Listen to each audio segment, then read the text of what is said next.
Okay, guys. Okay, we are live. We are live. We are live. We're live. We're live. We're live.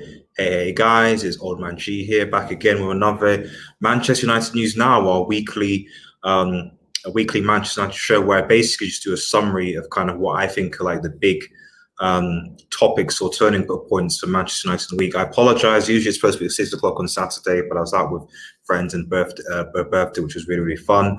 Also notice I've got a black Manchester United garb his training coat in support of the whole Black Lives Matter thing, So I think that's actually very, very important and should be forgotten about even with football coming back soon. Without further ado, let's get into the news. So I've got a lot of stuff to talk about in this show today. Hope it shouldn't be too long. But I think the key things I want to sort of discuss regarding United are the Manchester United friendlies. So that's something that's been talking about by a bit just because of the result from the Manchester United friendlies against West Brom. So we'll get into that.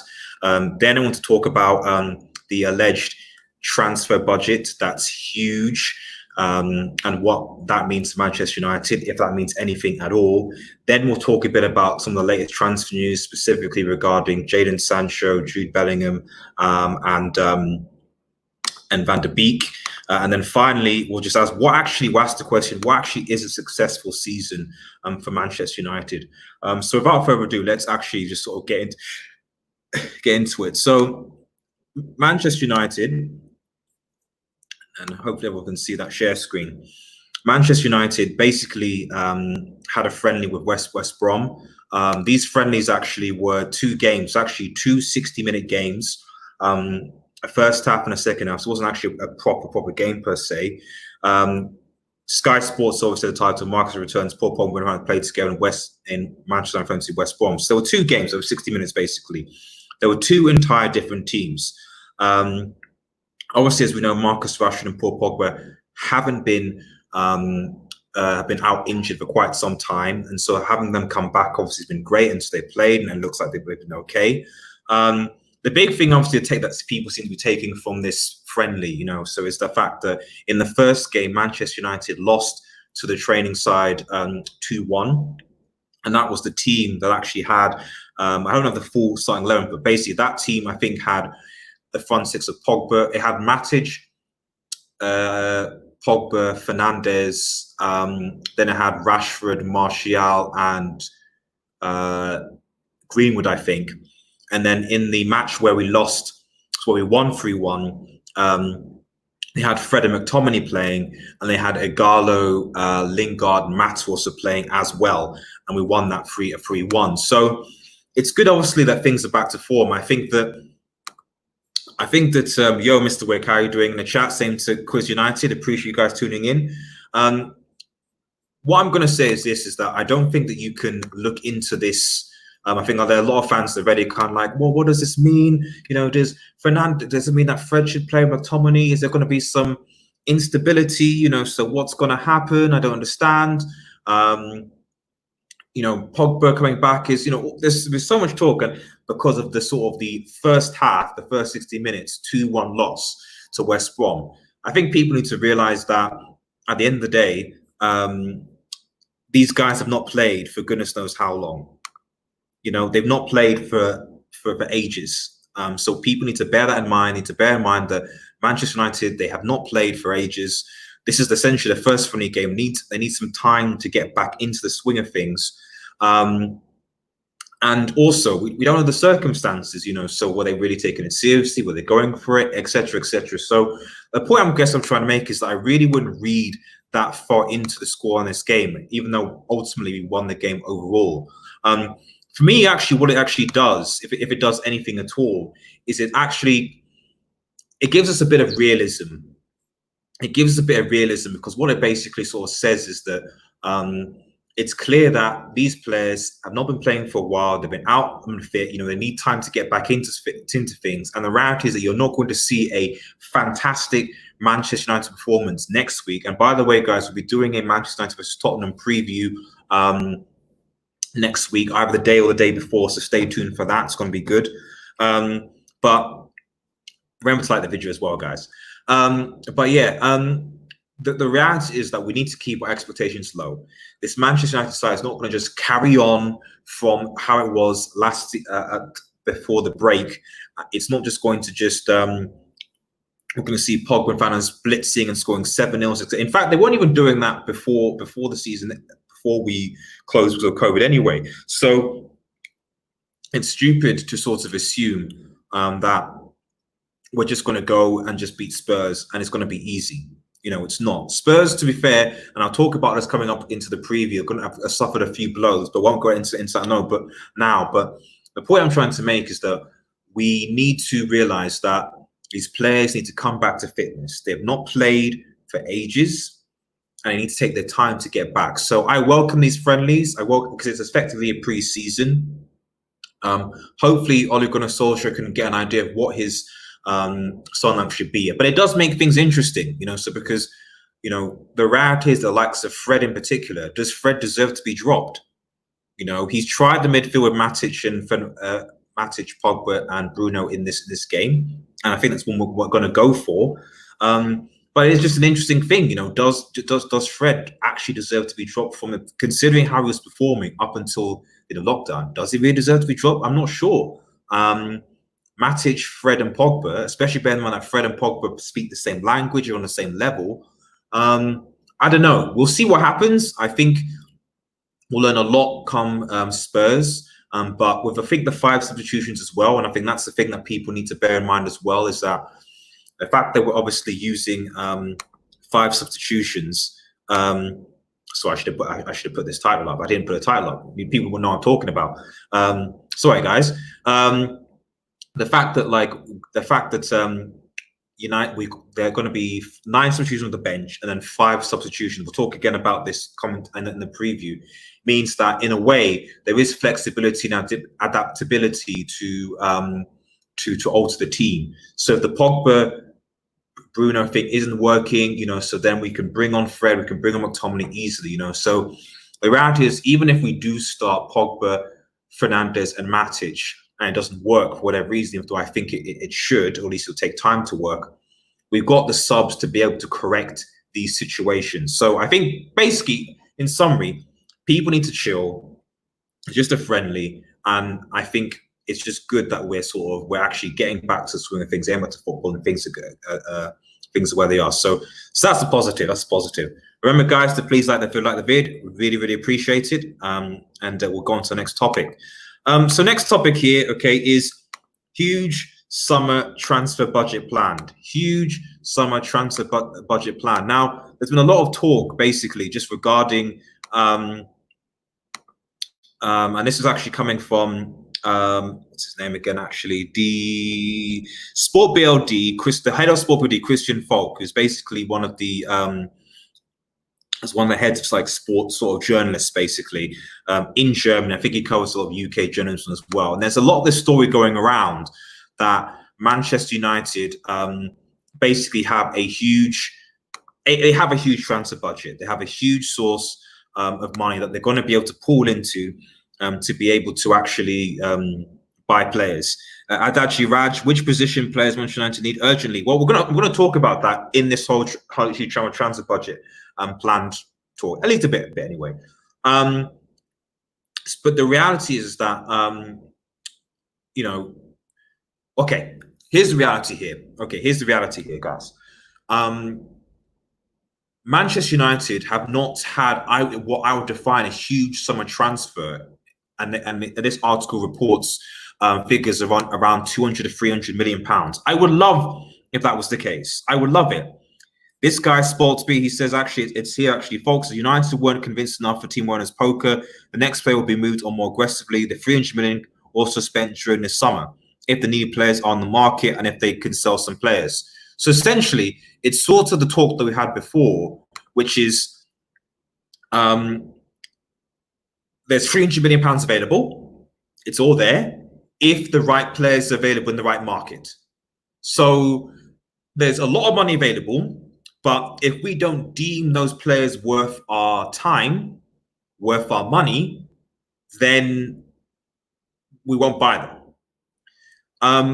I'm going to be blunt, guys. I just call nonsense on this story. I'm not going to swear, but I call nonsense on the story because for the last 3, maybe 4 seasons, probably I would even go far back as Van Gaal, Manchester United have not spent in one summer transfer window, in excess of, 150, 200 million. We haven't. We haven't. Last summer we spent. We obviously got buy-in for Wan-Bissaka in for 50 million, Harry Maguire for 80. And that's 130. Obviously, we sold players as well. Lukaku obviously went for, I think, 70 million. So we're now down to about 70 million net spend. And then we sent our players on loan, which reduced money. Did we sell anybody else?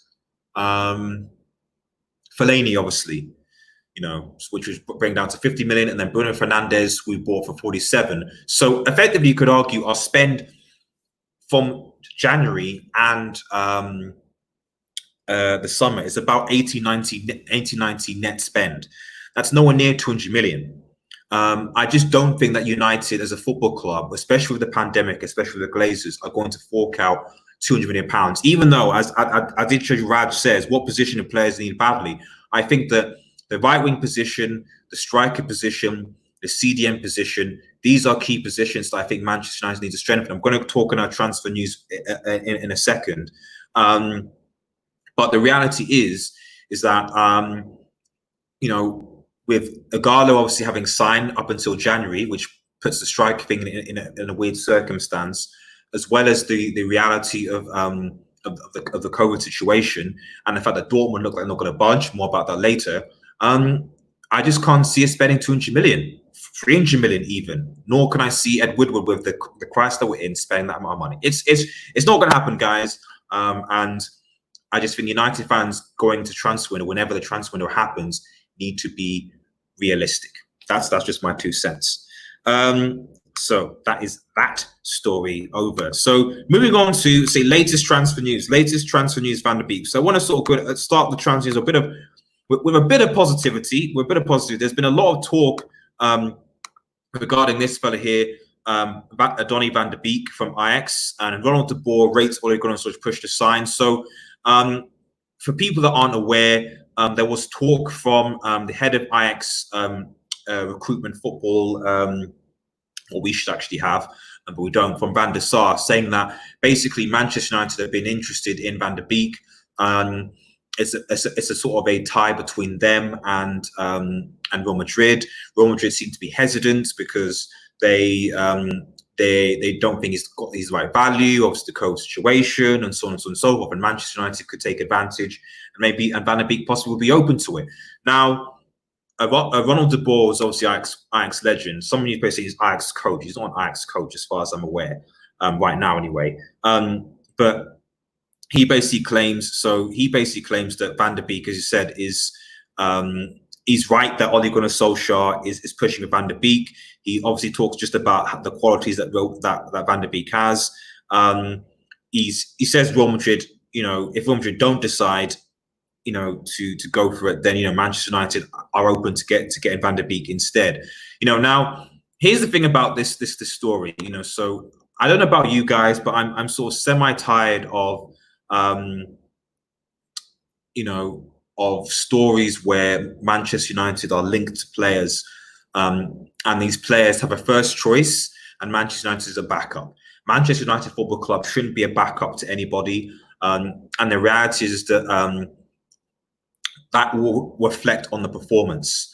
The other thing as well is that in these kind of circumstances, Manchester United always seems to be being used as a bargaining chip, because much like I think with Sergio Ramos and a few other cases in the past, even I would argue to a certain extent Koulibaly, I feel like United have basically been used as pawns to sort of, as from agents, from media, from sources, to basically get certain teams to basically cough up the money, cough up the cash, or sign new contracts, sign you at their existing club, and United basically just used as kind of as bartering tools to help players and help the agents.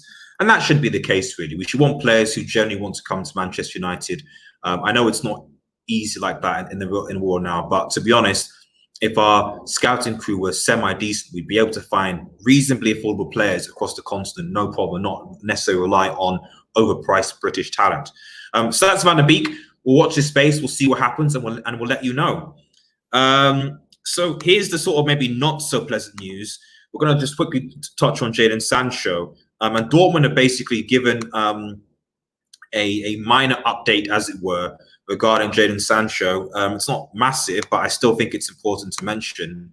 And that is essentially, and this is coming from what's his Khalil, I think that's how you pronounce it, Khalil, who's basically Sebastian Khalil, so he's basically head of Dortmund's licensing player department. And essentially what he says is that Jadon Sancho will remain in Germany, and he basically, speaking to Sky Germany, says that the reports that he's going to Manchester United, to Liverpool, apparently Liverpool are now leading the race, which is even more concerning as a Manchester United fan. And Liverpool get Jadon Sancho, the amount of Manchester United fans that would riot would be insane. Would be insane. It would just be the biggest coup, I would argue, in transfer history, or at least recent transfer history. But yeah, basically this guy. But despite that, Kiel was basically shut him and said, "There's nothing to it. We'd like to think that he will continue to play for us next season." Now, you can look at this two ways. There was reports earlier in the week that said that Manchester United, that Dortmund said that they've yet to receive a bid from Manchester United regarding Jadon Sancho.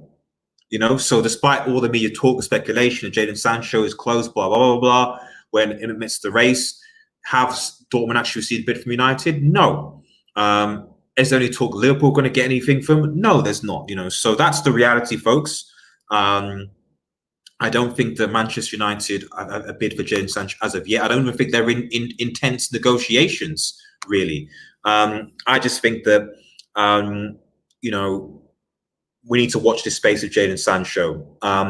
And even though there's a lot of news and spin that's coming out from recently, I think possibly because of the Timo Werner sign, that there's a lot of positive PR coming to Manchester United in terms of, well, yeah, 300 million spend and Jadon Sancho and all that. I think we need to realize and remind ourselves about the nature of transfers this club does and how long and how tedious they are. So if United are going to sign Jadon Sancho, it's not going to happen anytime soon, in my personal opinion. But, watch this space. Watch this space. And finally, on the transfer news, and the show's almost over, Bellingham. Now, this is the not so pleasant news, but reports are basically coming out that Jude Bellingham, has agreed to basically, he's choosing Dortmund over Manchester United. And this is coming from the same guy, the Blick guy, that was actually talking about the transfer budget, which is the only query on this story is that, he did say Manchester United have a 300 million transfer budget. So do they really, and now he's saying that Dortmund have decided, but he is head of German, sports journalism. So there's something to be said. Fully Live, how are you doing, bro? I hope you're doing okay. Ooh, a lot of people watching now. Really appreciate you guys. Remember to like the video, like the video, share and subscribe to Red Devil Studio as well. But yeah, just going back to Jude Bellingham here. Obviously, for those of you that don't know Jude Bellingham, he's plays for Birmingham City. He's actually 16-year-old. He's turned 17 at the end of the month. He's one of the most highly rated youngsters in England football, and he's actually got interest from Europe because he's basically playing he's been 60 at 16 years old. He's basically been playing championship football. He's an attacking midfielder, and there's a lot of people keeping tabs on him. Some people tout him as like a young Steven Gerrard. You know how it is. United, Chelsea, Bayern, Dortmund have all been keeping tabs.